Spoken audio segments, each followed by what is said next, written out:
Se repérer sur le terrain, planifier des travaux d'assainissement, étudier des évolutions du paysage, communiquer auprès du public, gérer le patrimoine foncier, plus que dans toute autre activité, cartes et plans sont des outils indispensables au travail quotidien des agents du syndicat de l'Orge. C'est la raison pour laquelle il a été un des premiers en France à se doter, il y a plus de 20 ans, d'un SIG, Système d'information géographique. Concrètement, il s'agit d'un ensemble d'outils informatiques permettant, à partir de diverses sources, de rassembler, de gérer et de combiner des informations en couches successives pour les restituer sur des plans à différentes échelles en fonction de la demande et des besoins. Les informations proviennent d'horizons divers.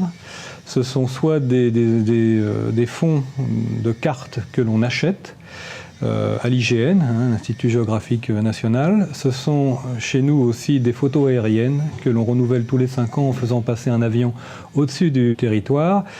Ce sont des données cadastrales que l'on obtient par convention avec les services fiscaux. Ce sont aussi des données que nous saisissons nous-mêmes. Nous avons collecté aussi des réseaux d'assainissement des communes.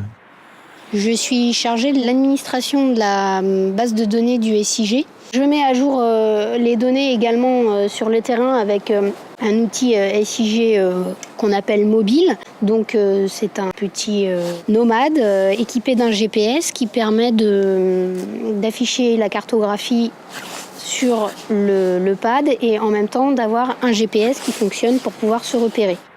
C'est un outil qui est à la fois utilisé par tous les services du syndicat de l'Orge, qui réalisent des études, que ce soit des études foncières, que ce soit des études d'assainissement, mais ce sont aussi des données que nous diffusons le plus largement possible vers les services municipaux. Les communes accèdent gratuitement à ce service. Pour comprendre tout l'intérêt de ce système, rendez-vous au service urbanisme de la ville de Viry-Châtillon, relié au SIG du syndicat par une connexion Internet sécurisée. Donc nous avons effectivement le logiciel WebOrge qui nous aide à éditer des plans cadastraux. Nous pouvons ouvrir donc un plan cadastral à partir soit de la section cadastrale, donc en entrant tout simplement la section voulue. Voilà. Donc ça nous donne directement le plan en rapport avec la section demandée. Donc si je clique directement sur la parcelle, donc j'ai le numéro du cadastre qui s'affiche sur votre gauche, ainsi que la zone du PLU. Et si je clique directement sur la parcelle, j'ai tous les éléments liés à la parcelle. Donc si je fais tout le tour, ça va me donner approximativement l'emprise au sol du bâtiment. Donc là, il nous donne toutes les longueurs et largeurs du bâtiment. On peut obtenir la photo du bâtiment demandé et se déplacer facilement avec les flèches. C'est très utile dans notre quotidien pour avoir des plans, pour pouvoir calculer des surfaces. Donc là, on a tout ce qui est lié à l'assainissement du Civoa. Donc on a les regards du Civoa ainsi que les canalisations. On a aussi la possibilité d'avoir toutes les eaux de la zone inondable, puisque tout le bas de Viry est en zone inondable. C'est un gain de temps dans notre instruction.